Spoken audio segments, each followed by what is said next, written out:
হরে কৃষ্ণ। আজ 12ই আগস্ট বুধবার শ্রাবণ অমাবস্যার দিনে সূর্যগ্রহণ।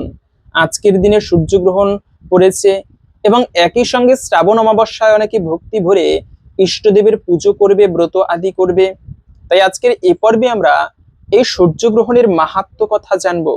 কেন সূর্যগ্রহণ বা গ্রহণ সময়টা এত গুরুত্বপূর্ণ, এই গ্রহণ কেন মানা উচিত এবং আজকের দিনে কি কি করা উচিত, কি কি করা উচিত নয়, গ্রহণ কতক্ষণ পর্যন্ত থাকবে, অমাবস্যা কতক্ষণ পর্যন্ত থাকবে।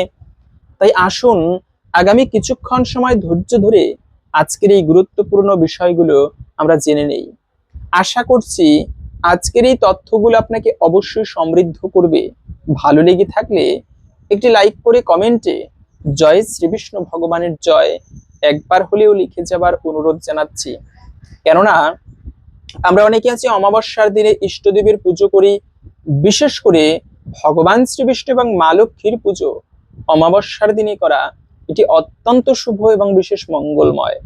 অমাবস্যার দিনে, যদিও বা পূর্ণিমার দিনে আমরা সাধারণত বিষ্ণু এবং মা লক্ষ্মীর পুজো করে থাকি, কিন্তু অমাবস্যাতেও বিষ্ণু মা লক্ষ্মীর পুজো করা অত্যন্ত শুভ। এতে পরিবারের দারিদ্রতা এবং অশুভ দূরীভূত হয়। বিশেষ করে সাধু সন্ত মহাজনেরা পর্যন্ত অপেক্ষা করে থাকে অমাবস্যা তিথির জন্য। অন্যান্য দিনে সাধনা করলে যে পুণ্যফল লাভ হয়, অমাবস্যাতে সাধনা করলে তার থেকে শতগুণ বেশি পুণ্য লাভ হয়। কিন্তু যদি কখনো সেই অমাবস্যায় সূর্যগ্রহণ বা গ্রহণের যোগ হয়, সেই গ্রহণের সময় যদি সাধনা করা হয়, তার থেকে লক্ষ গুণ বেশি পুণ্যফল লাভ হয়। এজন্য গ্রহণ কালটা কিন্তু বিশেষ শক্তিশালী একটি যোগ। এই সময় ইষ্টমন্ত্র জপ করা, বিশেষ করে সাধনা করা একটি অত্যন্ত গুরুত্বপূর্ণ। তো সেই আজকের দিনে সেই সূর্যগ্রহণ পড়েছে এবং এই গ্রহণের সময়টা বিশেষ করে মেনে চলা উচিত। আবার অনেকে আছে গ্রহণকে মানতে চাই না। এই চন্দ্রের কক্ষপথের কারণে এই জোয়ার ভাটা হয়, ঋতু পরিবর্তন হয়। পূর্ণিমার দিনে মানুষের জীবন প্রবাহ ঊর্ধ্বমুখে থাকে এবং অমাবস্যার সময়ে আমাদের জীবন প্রবাহ নিম্নমুখে থাকে। তাই পূর্ণিমা তিথি এবং অমাবস্যা তিথি অত্যন্ত গুরুত্বপূর্ণ, বিশেষ করে সাধনার জন্য এবং ঋতু পরিবর্তনের জন্য। একবার এমন পাওয়া যায়, এই যে দেখো চন্দ্রের অবস্থান কেন এত গুরুত্বপূর্ণ। এই চন্দ্রের কারণে এই যে পৃথিবীতে আমরা জানি সূর্যের মাধ্যমে সালোক সংশ্লেষণ প্রক্রিয়ায় বৃক্ষাদিগণ খাবার গ্রহণ করে বেঁচে থাকে। কিন্তু সেই বৃক্ষে যে ফল এত রসালো হয়, ফুল এত প্রস্ফুটিত হয়, তারপরে হচ্ছে শস্যদানা পরিপুষ্ট হয়, এগুলো কিন্তু সূর্যের আলোয় নয়, এগুলো হয় চন্দ্রের আলোয়। এজন্য চন্দ্রের আলো অত্যন্ত গুরুত্বপূর্ণ। কিন্তু এই চন্দ্র একবার তিনি অভিশপ্ত হয়েছিল। কি হলো, গণেশ তাকে অভিশাপ দিয়েছিল। চন্দ্রদেব একদিন সন্ধ্যার পরে পৃথিবী প্রদক্ষিণ করতেছিল ঘোড়ায় করে, মানে তার রথে করে।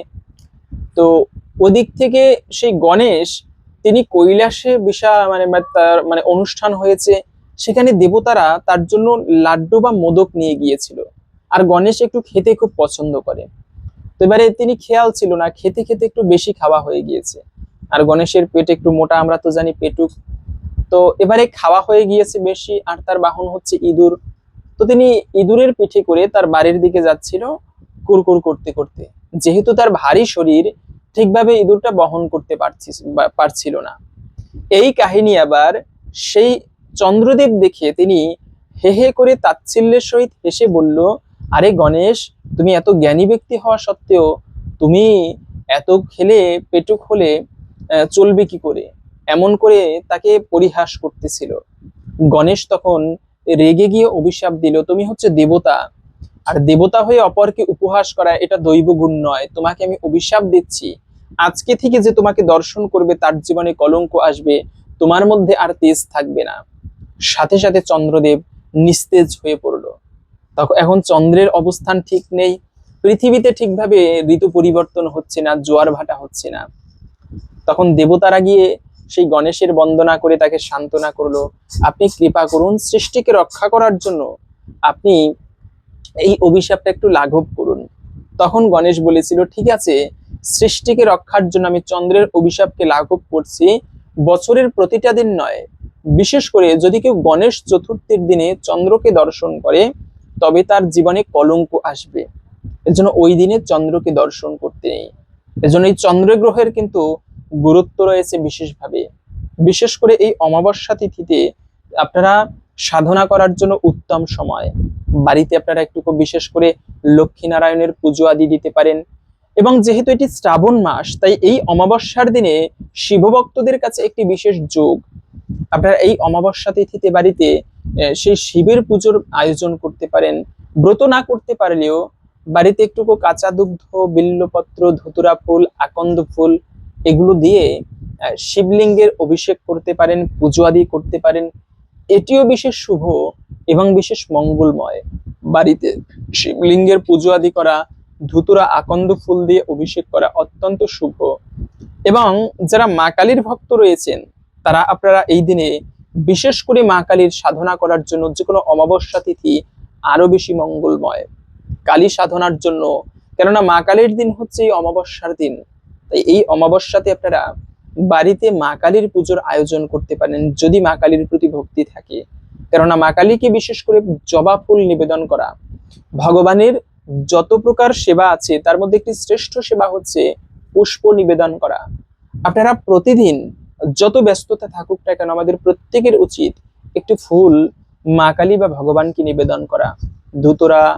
ধুতুরা না পারলেও মা কালীর বিশেষ করে জবা ফুল প্রিয়।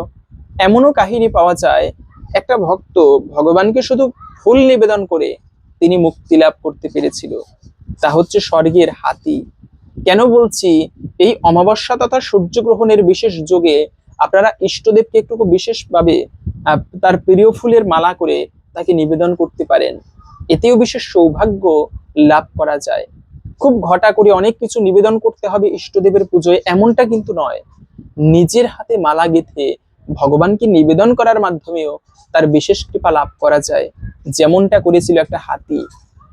এই হাতি ছিল স্বর্গের সমস্ত হাতিদের মধ্যে রাজা। তার এত শক্তি ছিল, এক সুরের আঘাতে পর্বতকে পর্যন্ত ছিন্ন করে দিতে পারত। তার হাজার হাজার স্ত্রী, লক্ষ লক্ষ তার সন্তান যে বন দিয়ে যেত, সেই বনকে ছিন্ন বিচ্ছিন্ন করে দিয়ে যেত, তছনছ করে দিয়ে যেত। তো একবার কি হলো, সেই হাতি একটা সরোবরের জলে স্নান করতে নেমেছে। স্নান করতেছিল ভালো কথা, কিন্তু সেখানের জল তারা নোংরা করতেছিল, সেখানের জল নিয়ে তারা জলকিলি করতেছিল। ওই জলেই আবার বাস করত একটা কুমির। এই কুমির ছিল আবার কুমিরের মধ্যে রাজা। সেই কুমিরটা দেখলো, তুমি এতক্ষণ স্নান করতেছিলে ভালো, কিন্তু এই সরোবরের জল তোমরা নোংরা করতেছো, ঘোলা করতেছো। তো কুমিরে গিয়ে সেই হাতির পা কামড়ে ধরেছে। এখন হাতি সে যতই শক্তিশালী হোক, জলের মধ্যে কি আর কুমিরের সাথে পারে? হাতি অনেক চেষ্টা করতেছে উপরে ওঠার জন্য, কিন্তু কুমির যত উপরের দিকে যায়, কুমির আরো নিচের দিকে টেনে নিয়ে যায়। অনেক চেষ্টা করলো, শেষ পর্যন্ত দেখলো তার স্ত্রী আদি সবাই চেনের মতো ছিকল করে সেই হাতি তাকে টেনে তোলার চেষ্টা করছে। সন্তানেরা তারা লক্ষ লক্ষ সবাই মিলে ধরেছে, বাবাকে বাঁচাতে হবে, স্বামীকে বাঁচাতে হবে। অনেক চেষ্টা করার পরেও সবাই অপারগ। শেষ পর্যন্ত সন্তানেরা দেখলো বাবাকে আর বাঁচানো যাবে না, তারা সবাই চলে গেল সেখান থেকে বাবাকে ত্যাগ করে। তখনও স্ত্রীগণ ছিল, কিন্তু অনেক দিন পরে স্ত্রীগণও দেখলো যে আর স্বামীকে বাঁচানো যাবে না, তারাও স্বামীকে ত্যাগ করে তারাও চলে গেল। হাতি তার এত অহংকার ছিল, কত শক্তি ছিল তার, আজকে কোথায় গেল কেউ রক্ষা করার মতো নেই। শাস্ত্রে পাওয়া যায় স্বর্গের গণনা অনুসারে এই হাতি এবং কুমিরের 100 বছর যুদ্ধ হয়েছিল। কিন্তু শেষ পর্যন্ত হাতি দেখলো কেউ আমাকে রক্ষা করতে পারবে না, আমি পারবো না এই কুমিরের সাথে। তখন তার মনে পড়লো, যদি আমাকে কেউ রক্ষা করতে পারে তিনি হচ্ছে ভগবান শ্রীহরি। তিনি ওই সরোবরে ছিল পদ্ম ফুল, সুরের মাথায় পেঁচিয়ে একটা পদ্ম ফুল ভগবানের উদ্দেশ্যে নিবেদন করলো আকাশের দিকে। এতৎ সচন্দনা পদ্ম ফুলাম ওম শ্রী বিষ্ণবে নিবেদয়ামি।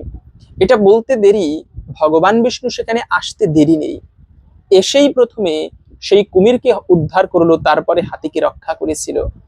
এজন্য জীবনে আমরা যত ব্যস্ততা থাকি না কেন, এমন ভগবানকে, এই মনুষ্য জীবনটা কি এমনি এমনি দিয়েছে? সুখ ভোগ করার জন্য নয়। জীবনে ভগবানের সেবা করাটাই হচ্ছে মনুষ্য জীবনের মূল উদ্দেশ্য। এজন্য বেদে একটি কথা রয়েছে, অমৃতস্য পুত্র। আমরা সেই অমৃতের সন্তান, আর তার সেবা করাটাই হচ্ছে এই মনুষ্য জীবনের মূল উদ্দেশ্য হওয়া উচিত। প্রতিদিন অন্ততপক্ষে একটা ফুল দিয়ে হলেও তার সেবা করা উচিত। এবং এই গ্রহণের সময় আপনারা সেই ভগবানকে বিশেষ ফুলের মালা গেঁথে নিজের হাতে আপনি, এটা এটা অন্যের মাধ্যমে নয়, ভগবানের সেবা ঠাকুর পুজো নিজের হাতে করতে হয়। অপরকে দিয়ে আমরা ঠাকুর সেবা করানো উচিত নয়, কিন্তু নিজের হাতে মালা গেঁথে এভাবে করে ভগবানকে আপনারা বিশেষভাবে নিবেদন করতে পারেন। এটি অত্যন্ত মাহাত্ম্যপূর্ণ এবং বিশেষ মঙ্গলময়। পাশাপাশি আপনারা এই গ্রহণের সময় বা সূর্য গ্রহণের দিনে মানে এই অমাবস্যার দিনে আজকে ভগবানকে বা ইষ্টদেবকে প্রদীপ নিবেদন করতে পারেন। বাড়িতে তেমন ভাবে পুজোর আয়োজন করতে না পারলেও একটা প্রদীপ নিবেদন করা, প্রদীপের আলোয় যেরকম অন্ধকার দূরীভূত হয়, ঠিক তেমনি যদি কেউ ইষ্টদেবকে প্রদীপ নিবেদন করে তবে তার জীবনের অন্ধকার নাশ হয়ে থাকে। এজন্য ভগবানের যত প্রকার সেবা আছে তার মধ্যে অন্যতম আরেকটি প্রিয় সেবা হচ্ছে ভগবানকে বিশেষভাবে প্রদীপ নিবেদন করা। এবং এই আজকের দিনে বিশেষ করে দরিদ্রদের দান করা এটি অত্যন্ত শুভ। যে কোনো দিনে আমরা এই যে লক্ষ্মী দেবীর পুজো করি, নারায়ণের পুজো করি, কিন্তু ভগবানের পুজো না করতে পারলেও ভগবানের কৃপা লাভের জন্য সহজ আরেকটি মাধ্যম হচ্ছে গরিব দুঃখীদের সেবা করা, দান করা। যে হরিশ্চন্দ্র রাজা দানের মাধ্যমে এত প্রসিদ্ধ হয়ে রয়েছেন, বলি রাজা দানের মাধ্যমে ভগবানকে পর্যন্ত দ্বার রক্ষী করতে পেরেছেন। দান ধর্ম অত্যন্ত শুভ। কলিযুগে দুটি ধর্ম বিদ্যমান, এক হচ্ছে ভগবানের নাম জপ করা, দ্বিতীয়ত হচ্ছে গরিব দুঃখীদের জীবের সেবা করা, দান করা।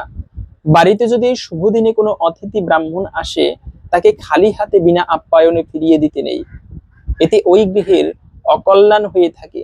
এর জন্য আপনি বাড়িতে অতিথি ব্রাহ্মণ আসলে সাধ্যমতো তাদেরকে দান করা উচিত, সেবা দেওয়া উচিত, এটি অত্যন্ত মঙ্গলময়। তো যাই হোক, এখন আসুন কিছুক্ষণ সময় ধৈর্য ধরে আমরা এই গ্রহণের বিশেষ মাহাত্ম্য কথা শ্রবণ করি এবং এই গ্রহণের সময় কোন কোন কার্য করা শুভ, কোন কোন কার্য করা অশুভ এবং অমঙ্গলের, সেই প্রসঙ্গে জেনে নিচ্ছি। আসুন, কেননা শ্রবণাম মঙ্গলম, তাই আসুন কিছুক্ষণ সময় ধৈর্য ধরে এই প্রসঙ্গে জেনে নেই। আশা করি একটুকু হলেও আপনি সমৃদ্ধ হবেন। এরপরে এই গ্রহণ কতক্ষণ থাকবে, অমাবস্যা কতক্ষণ থাকবে, সেই প্রসঙ্গে জেনে নিচ্ছি। সনাতন ধর্মে সূর্যকে শুধু আকাশের একটি জ্যোতিষ মানে হিসেবে দেখা হয় না। সূর্যদেবকে বলা হয় জগতের প্রাণ শক্তির আধার। তার আলোতেই পৃথিবী, জীবন, উদ্ভিদ, প্রাণী এবং মানুষের জীবনী শক্তি বিকাশিত হয়। তাই সূর্যকে সনাতন ধর্মে একটি বিশেষ মহাজাগতিক ও আধ্যাত্মিক সময় হিসেবে বিবেচনা করা হয়েছে। পুরাণ, স্মৃতি ও ধর্মীয় আচার অনুশাসনে গ্রহণকালকে জপ, ধ্যান, প্রার্থনা, দান ও আত্মসংযমের জন্য বিশেষ উপযোগী সময় বলা হয়েছে। বিশ্বাস করা হয় গ্রহণের সময় মনকে সাংসারিক ব্যস্ততা থেকে সরিয়ে ঈশ্বর স্মরণে নিয়োজিত করলে সাধনার বিশেষ ফল লাভ হয়। জ্যোতির্বিজ্ঞানের ভাষায় যখন চাঁদ পৃথিবী ও সূর্যের মাঝখানে এসে সূর্যের আলোকে পৃথিবীর কোনো কোনো অঞ্চল থেকে আংশিক ও সম্পূর্ণভাবে আড়াল করে, তখন সূর্যগ্রহণ ঘটে। অর্থাৎ সূর্যগ্রহণ একটি স্বাভাবিক মহাজাগতিক ঘটনা। তবে সনাতন ধর্মীয় ঐতিহ্যে এই সময়ের আধ্যাত্মিকভাবে বিশেষ গুরুত্ব দেওয়া হয়েছে। প্রাচীন ভারতীয় জ্যোতিষ ও মহাপুরাণে সূর্যগ্রহণের সঙ্গে রাহু ও কেতুর কাহিনীও যুক্ত রয়েছে। সমুদ্র মন্থনের সময়ে দেবতা ও অসুরের মধ্যে অমৃত লাভের জন্য প্রতিযোগিতা শুরু হয়। ভগবান বিষ্ণু তখন মোহিনী রূপ ধারণ করে দেবতাদের অমৃত বিতরণ করেছিলেন। শরভানু নামে এক অসুর ছদ্মবেশে দেবতাদের সারিতে বসে অমৃত পান করার চেষ্টা করেন। সূর্যদেব এবং চন্দ্রদেব বিষয়টি বুঝতে পেরে ভগবান বিষ্ণুকে জানিয়ে দেন। ভগবান বিষ্ণু তখন সুদর্শন চক্র দিয়ে শরভানুর মস্তক ও দেহ আলাদা করে দেন, কিন্তু অমৃতের স্পর্শ পাওয়ায় সে অমর হয়ে যায়। তার মস্তক পরিচিত হয় রাহু নামে এবং দেহ কেতু নামে। পুরাণ কথা অনুযায়ী সূর্য ও চন্দ্র রাহুর পরিচয় প্রকাশ করেছিলেন বলে রাহু তাদের প্রতি ক্রুদ্ধ হয়। এই সময়ে রাহু সূর্য ও চন্দ্রকে গ্রাস করে। এভাবেই গ্রহণের পৌরাণিক ব্যাখ্যা বলা হয়েছে শাস্ত্রে। অবশ্য এটি ধর্মীয় পুরাণ কথা।